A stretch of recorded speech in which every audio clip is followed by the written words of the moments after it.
మావోయిజాన్ని కూకటవేలుతో పెకలించాలని కేంద్ర ప్రభుత్వం ఈరోజు ఆపరేషన్ ఖగార్ను సృష్టించింది. కాకపోతే ఈ ఆపరేషన్ ఖగార్లో ఛత్తీస్గఢ్ రాష్ట్రం అంబుజ్గఢ్ అడవి ప్రాంతంలో 21వ తేదీన జరిగినటువంటి 72 గంటల కూంబింగ్లో మొత్తం 27 మంది మావోయిస్టులు హతమార్చబడ్డారు.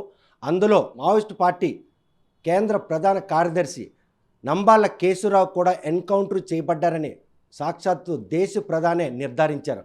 కాకపోతే 6 రోజులు కావస్తున్నా కూడాను ఆయన మృతదేహాన్ని మాత్రం ఈరోజు బంధువులకు అప్పగించడంలో ఛత్తీస్గఢ్ ప్రభుత్వంతో పాటు కేంద్ర ప్రభుత్వం మీనమేషాలు లెక్కిస్తుంది. బంధువులు ఆ మృతదేహాన్ని స్వగ్రామైనటువంటి జియన్నపేట తీసేందుకు ప్రయత్నంలో, మరోవైపు పార్టీ వర్గీయులు కూడాను మృతదేహాన్ని ఎట్టి పరిస్థితుల్లో కూడాను బంధువులకు అప్పజెప్పాలని చెప్పి ప్రయత్నాలు సాగిస్తున్నారు.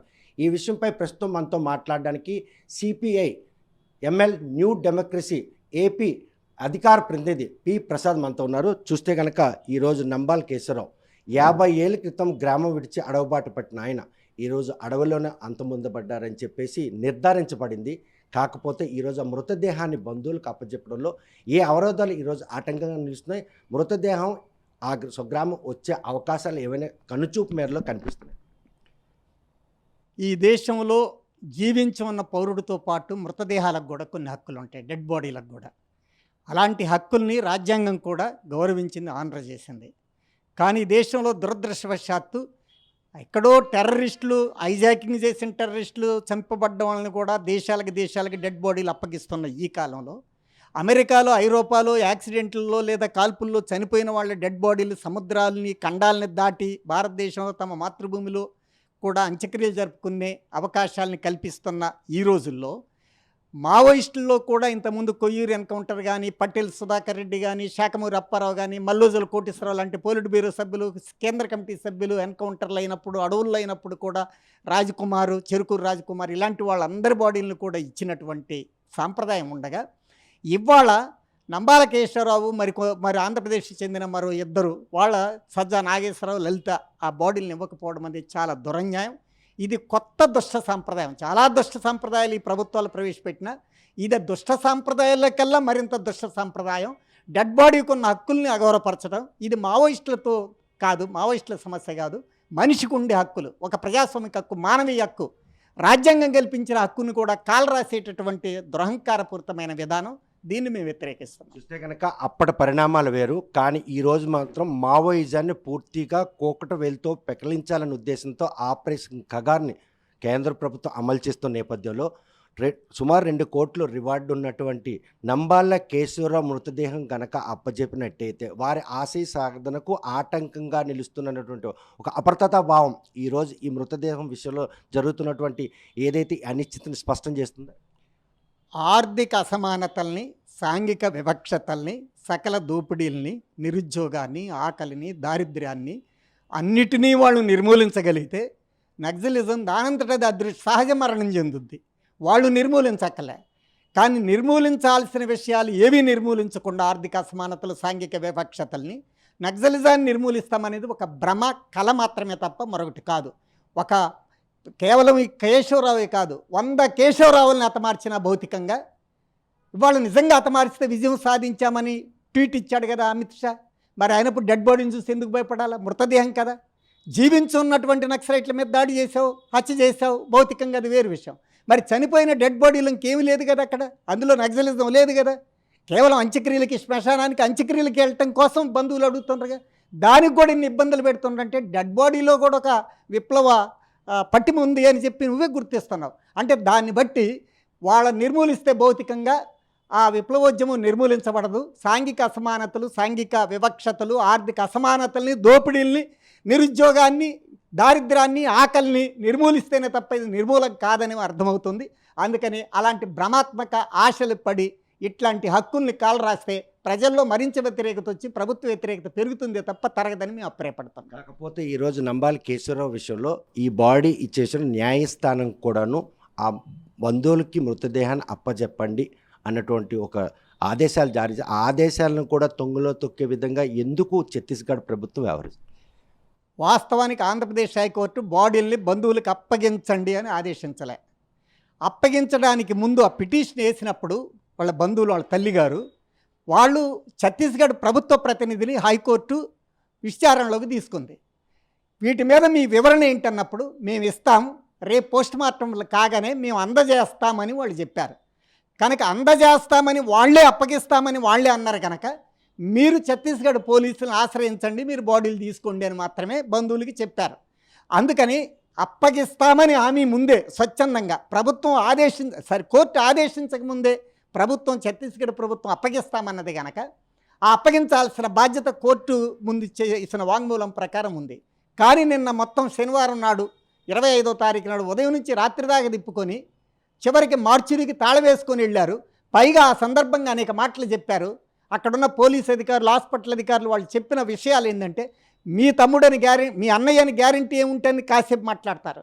అసలు శాంతి భద్రతలకు భంగం కలగదని నమ్మకం ఏంటని కాసేపు అంటారు. అసలు మీరు అక్కడున్న మీరు స్థానిక పోలీస్ స్టేషన్కి చెప్పొచ్చారా అని ఒకసారి చెప్పొచ్చాం. కోటబొమ్మాళి పోలీస్ స్టేషన్లో మేము హైకోర్టు ఆదేశాన్ని ఇచ్చి దాని కాపీని ఎక్నాలజ్మెంట్ తీసుకున్నామని చెప్పారు.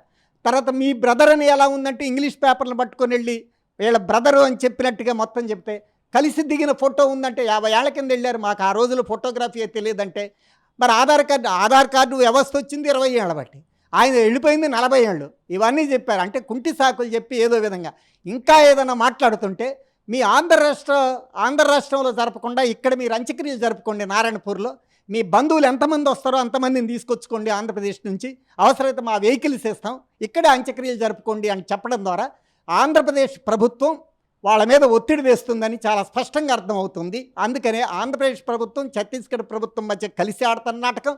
దీని వెనక మోడీ, అమిత్ షాల ప్రభుత్వం యొక్క డైరెక్షన్ ఉంది. కనుక ఈ అన్ని ప్రభుత్వాల విధానాలను కూడా మేము తీవ్రంగా ఖండిస్తుంది. అప్రజాస్వామికమైంది, దీనికి వ్యతిరేకంగా ప్రజా నిరసన, ప్రజా ధర్మాగ్రహం ఉంటుందని కూడా భావిస్తున్నాం. అటువంటి ఆదరణ కలిగినటువంటి ఆ మానవాడికి ఈరోజు మాత్రం అంత్యక్రియలు జరిగేటట్టు అదృష్ట భాగ్యం, ఆ స్వగ్రామస్తులు ఆ అంత్యక్రియలో పాల్గొనే పరిణామాలు కనుచూపు మేరలో కనిపించే పరిస్థితి ఎక్కడ కనబడడం లేదు.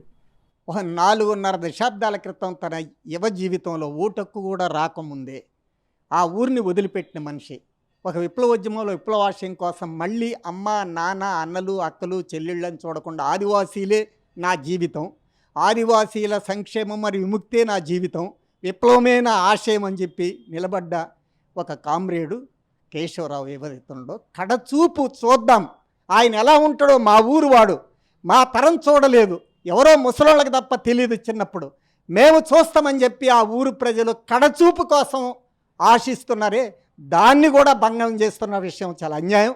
శ్రీకాకుళం జిల్లా ప్రజలు సహించరు. ఒక శ్రీకాకుళం జిల్లావాసి అఖిల భారత స్థాయిలో ఒక విప్లవ పార్టీకి ఇవాళ కోట్ల రూపాయల అవార్డు వేయించుకొని ప్రభుత్వాల చేత అజ్ఞాతంలో ఆదివాసీల మధ్య జీవిస్తూ, వాళ్ళు పెట్టింది తినుకుంటూ జీవిస్తూ ఒక లీడర్ ఎదిగాడంటే, ఆ లీడర్ని ఆఖరి దశలో కూడా చూడకుండా అవకాశం కల్పిస్తున్న దాన్ని ఈ శ్రీకాకుళం జిల్లా ప్రజలు రాజకీయాలకు అతీతంగా పార్టీలు వైకాపానా, టీడీపీయా, ఏ పార్టీ అయినా కానీ మా వాడిని మా నేల మీదకి వచ్చి ఇక్కడ మేము అంత్యక్రియలు జరుపుకుంటామని హక్కు కోసం వారు నిలబడతారని చెప్పి మేము భావిస్తున్నాం. బంధువులుగా ఎవరు ఈ మృతదేహాన్ని తేవడానికి ప్రయత్నిస్తున్నారు? ఛత్తీస్గఢ్లో పార్టీ పరంగా ఆ మృతదేహాన్ని ఇక్కడ రప్పించేందుకు మీ పరంగా ఎటువంటి కార్యాచరణ రూపొందిస్తున్నారు? ఇప్పటిప్పట్లోనే ఆయన భౌతిక కాయం స్వగ్రామంకి వచ్చే పరిస్థితి ఏమైనా కనిపిస్తుంది? వాళ్ళ అన్నయ్య ఢిల్లీ ఈశ్వరరావు గారు, వాళ్ళ తమ్ముడు రాంప్రసాద్ గారు ఎన్కౌంటర్ జరిగిన విషయం తెలియగానే 22వ తారీఖు మొట్టమొదట బయలుదేరి కాశీబుగ్గ డిఎస్పీ గారిని కలిసి, సార్ మేము నారాయణపురం వెళ్తాం, మార్గం చెప్పండి అంటే, మీరు జగదల్పూర్ వెళ్ళండి, అక్కడ మేము పోలీస్ అధికారులు కాంటాక్ట్ చేస్తామని కాంటాక్ట్ చేసి ఆ నెంబర్లు ఇచ్చి, మీరు అక్కడికి వెళ్తే అక్కడి నుంచి వాళ్ళ మెన్నునిచ్చి మీకు నారాయణపురం పంపిస్తారని చెప్పారు. ఆ రోజున వెళ్ళిన తర్వాత జగదల్పూర్ వెళ్ళారు. ఇంకా నారాయణపురం వెళ్ళకముందే జగదల్పూర్ నుంచి తిరిగి వెనక్కి రమ్మని మళ్ళీ అదే శ్రీకాకుళం జిల్లా ఎస్పీ ఆఫీస్ నుంచి వాళ్ళకి ఒక రకమైన కాషణానండి, బెదిరింపులనండి వచ్చాయి. ఆ తర్వాత మళ్ళీ ఇక్కడ ఉన్నటువంటి మంత్రి అచ్చెన్నాయుడు గారు కూడా, ఎందుకంటే వాళ్ళు వెళ్ళేటప్పుడు ఆ ఊరికి చెందినటువంటి ఒక ఎంపీటీసీని తీసుకొని వెళ్ళారు, రాజశేఖర్ గారిని. ఆ రాజశేఖర్ గారు పిలిచి, ఎందుకు ఇంకా అనవసరం, ఆ బాడీ వస్తుందా రాదా, వెనక్కి రండి అంటే అదే బెదిరించకపోయినా, అందులో కూడా ఏంటంటే బాడీని తెచ్చుకోండి, నేను మంత్రిగా నేను సహకరిస్తానాల్సిన మనిషి, అవసరం లేదు ఇక వెనక్కి వచ్చేయండి ఎందుకు అనేది చెప్పారు. కానీ తర్వాత హైకోర్టు ఏదైతే శనివారం నాడు ఆర్డర్ ఇచ్చారో, మళ్ళీ ఆర్డర్ కాపీ తీసుకొని మళ్ళీ అదే రాంప్రసాద్ గారు, ఆయన తమ్ముడు కేశవరావు గారి తమ్ముడు, మళ్ళీ రెండోసారి మొన్న సాయంకాలం 5:30కి టెక్కల్లో బయలుదేరి వెళ్ళారు. టెక్కలి పోలీస్ స్టేషన్లో కూడా విషయాన్ని చెప్పి రిపోర్ట్ చేసి వెళ్ళారు. నిన్న ఉదయం చేరారు. ఉదయం నుంచి సాయంకాలం వరకు పోలీస్ స్టేషన్కి హాస్పిటల్కి బాడీ ఎక్కడైతే ఉందో హాస్పిటల్కి మరి పోలీస్ స్టేషన్కి నిన్న 4 రౌండ్లు తిరిగారు. అంతకుముందు ఒకసారి జగదల్పూర్ వెళ్ళొచ్చారు. అంటే తమ సోదరుడు యొక్క డెడ్ బాడీని తెచ్చుకోవడానికి అక్కడ ఎండ వర్షాలు కురిసినాయి. వర్షంలో పాపం నిలకడ లేదు. నారాయణపురం ఏంటో వీళ్ళకి తెలియదు. అయినా అన్నయ్య యొక్క దేహాన్ని తెచ్చుకొని 40 ఏళ్ల బట్టి మా ఊళ్ళో లేని ఒక మనిషిని కడచూపు మా ఊరు ప్రజలకు చూసే అవకాశం కల్పించి మా చేతుల మీదుగా అంత్యక్రియలు జరుపుదామన్న వాళ్ళ ఆకాంక్ష, ధర్మబద్ధమైన, న్యాయబద్ధమైన, సత్యవంతమైన ఒక ఆకాంక్ష నెరవేరకుండా ఈ ప్రభుత్వాలు నాటకాలు ఆడుతున్నది. ఇది చాలా అన్యాయమైందని దీనికి నిరసన ఉంటుంది. అయితే ఇవాళ హైకోర్టులో రివ్యూ పిటిషన్ వేస్తున్నట్టుగా తెలిసింది. అది వాళ్ళ బహుశా మధ్యాహ్నం లంచ్ టైంకి అయితే 2-3 అవర్స్ గ్యాప్ తీసుకొని మరి ఈరోజు విచారణకు వస్తుందని ఆశిస్తున్నాం. సుప్రీంకోర్టుకు కూడా వెళ్ళాలని ఒక ప్రయత్నం జరుగుతున్నట్టు కూడా తెలిసింది. అధికారికంగా కాకపోయినా అనధికారికంగా సుప్రీంకోర్టు విషయం కూడా తెలిసింది. అందుకని న్యాయస్థానాలు చేసే కృషిని చూడాల్సిన బాధ్యత ఉంది. ఈ లోపుగానే ప్రత్యక్ష ఆందోళనకి వెళ్లకుండా, ఎందుకంటే న్యాయస్థానాల మీద ఒకవైపు ఉండగా ప్రయత్నాలు చేయాలి. అదేవిధంగా అవసరమైతే ఇక్కడ జిల్లాలో అధికారులు, పోలీసు అధికారులని, మంత్రులని, ప్రభుత్వాధినేతలను కూడా కలవాల్సి ఉంటుంది. వామపక్షాలు అవన్నీ కూడా ప్రయత్నంలో ఉన్నాయి. మేము సిపిఎంఎల్ న్యూ డెమోక్రసీ పార్టీ తరఫున కూడా వామపక్షాలు అందరూ కలిపి ఒక ఉమ్మడిగా ప్రతినిధివర్గంగా వెళ్లేందుకు మా వైపు నుంచి మేము కూడా కృషి చేస్తున్నాం. ఏదైనా శ్రీకాకుళం జిల్లా ప్రజలు కూడా దీన్ని సహించరు. మా వాడు, మా నేల మీద పుట్టినవాడు, మా నేల మీద అంత్యక్రియలు జరగాలి, నారాయణపురంలో కాదు. అమెరికాలో చనిపోయిన వాళ్ళు అమెరికాలో కాల్చేయటం లేదు దేహాల్ని. తిరిగి ఖండాలు దాటి, సముద్రాలు దాటి ఇక్కడికి వచ్చినప్పుడు మా వాడు బాడీని మేము ఎందుకు తెచ్చుకోకూడదని ఈ జిల్లా ప్రజలు కూడా ఒక నిరసన వస్తుంది.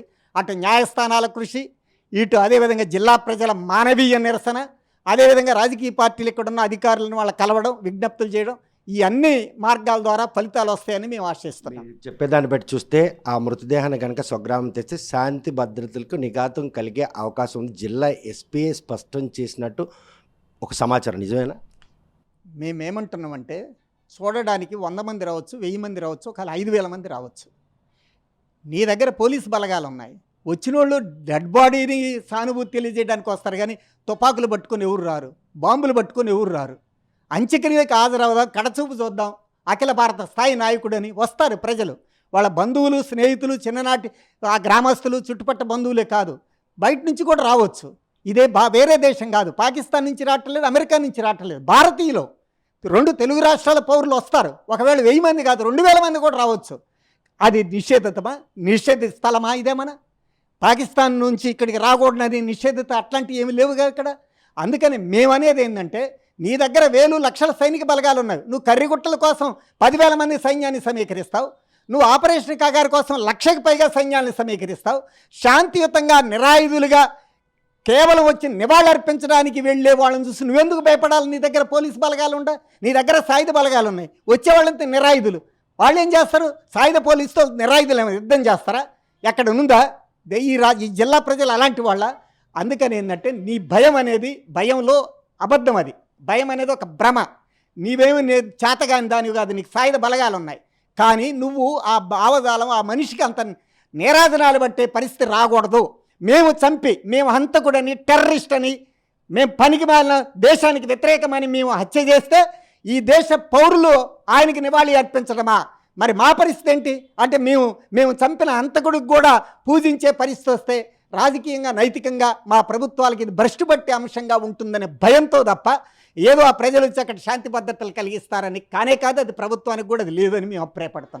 ఊర్లోనూ కూడా ఆ కుటుంబ సభ్యులకి సంఘీభావం తెలియజేసేందుకు ఎవరు వెళ్ళే అవకాశం కూడా లేకుండా కట్టడి చేశారు. నిజమేనా? మేము అక్కడ 30 మంది పోలీసులు, మొన్న కొంతమంది పోలీసులు వెళ్ళారు, నిన్న 30 మంది పోలీసులు ఉన్నారు. మాకు తెలిసిన మేరకు ఆ ఊళ్ళో ప్రజలను వాళ్ళు ఏమనలే. ఊళ్ళో ప్రజలు మామూలు సాధారణ కదలికల్లో ఉన్నారు. కాకపోతే ఎవరు వస్తున్నారు ఏంటని పరిశీలిస్తున్నారు. మాలాంటి రాజకీయ పార్టీలు, వామపక్షాలు, ప్రజాస్వామిక హక్కుల సంఘాలు కూడా ఊళ్ళోకి వెళ్ళలేదు. ఎందుకంటే బయట వాళ్ళు వచ్చారు అని ఆ ఊరు ప్రజలను అనవసరంగా రెచ్చగొట్టే అవకాశం, పోలీసులు రెచ్చగొట్టే అవకాశం కల్పించకూడదని ఎవరు వెళ్ళలేదు. ఆ ఊరు ప్రజల అభిమతానికి వదిలేసాం. అందుకని ఏంటంటే, పోలీసులు అది పరోక్షంగా డెడ్ బాడీ రాకముందు, డెడ్ బాడీ అక్కడ ఇచ్చిన తర్వాత 10 గంటలకు వస్తుంది. అక్కడ ఇచ్చిన తర్వాత 8 గంటలకు వాళ్ళు వెళ్ళొచ్చు ఆ ఊళ్ళోకి. ముందు రోజే వెళ్ళాలి. అసలు డెడ్ బాడీ అక్కడ మూవ్ కాకముందు, ఇవ్వకముందు ఇక్కడ వెళ్ళి 30 మంది ఉండడం అంటే ప్రత్యక్షంగా బెదిరించకపోయినా అది పరోక్షంగా బెదిరింపని మేము అభిప్రాయపడుతున్నాం. అది ఒక రకంగా ఆ ప్రజలు పొరపాటున ఆ కేశవరావు పట్ల ఎక్కడ సానుభూతి వ్యక్తం చేస్తారో ఆ సానుభూతి ఒక ప్రభంజనంగా ఎక్కడ మారుద్దో ఆ గ్రామ ప్రజల్లో అని ఒక థ్రెట్ చేసి ఒక ఆయన అంతకుడు గనకనే మేము పోలీసులు అట్లాంటి దానికి వెళ్ళకూడదు అనేది పరోక్షంగా మేము బెదిరిస్తున్నాం అనే ఒక సంకేతాన్ని పంపడానికి వెళ్ళారని మేము అభిప్రాయపడుతున్నాం. చూస్తే కనుక ప్రస్తుతం నంబాల కేశవరావు మృతదేహం విషయంలో జరుగుతున్నటువంటి అనిశ్చిత మాత్రం సుస్పష్టం చేశారు ప్రసాద్.